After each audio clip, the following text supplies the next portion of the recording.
Hello, everyone. Michael Klein here, and I'm here to talk about the facilities at Riverbend Middle School, which is located in Raleigh, North Carolina. I sat down with our head principal, Stacy Weddle, to discuss the overall impact that a school facility has on the school's population in regards to safety and learning. So, looking here at the bird's eye view of Riverbend Middle School, you'll see that we are located next to the Neuse River and the Neuse River Trail, the Greenway Trail. And we actually have an access point that is the north side of our track and football soccer field area. And it borders the track very, very closely. And this has caused many safety and security concerns for our school during campus hours and whatnot. Then you'll also see our neighboring community, which is the new 5401 retail and community housing development. That now, looking at this, majority of these lots are currently filled with homes, and a lot of these residents tend to use our area, our facilities, in the evening time, sometimes during the daytime, where we have to ask them to step off campus to prevent any possible code red lockdown situations. Then over here next to our parking lot area, to the right of our track and softball, football field, the city of Raleigh is planning on putting in a new community park that's going to border the Neuse River Trail. So this is going to not just allow access from the community, but access from anyone on the trailhead that to have access to our campus, and that could be at any time during the day.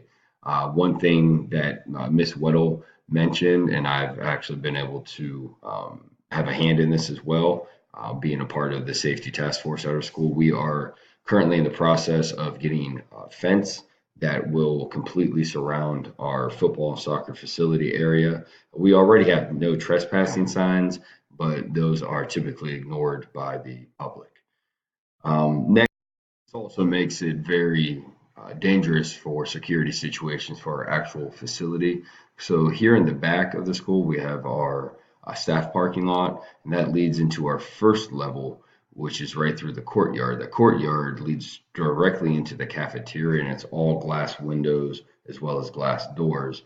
And 6 hours of the day are spent with having students lodged housed in that area with either eating breakfast, lunch, transitioning to their electives, class to class. We also have the gym area located on that first floor.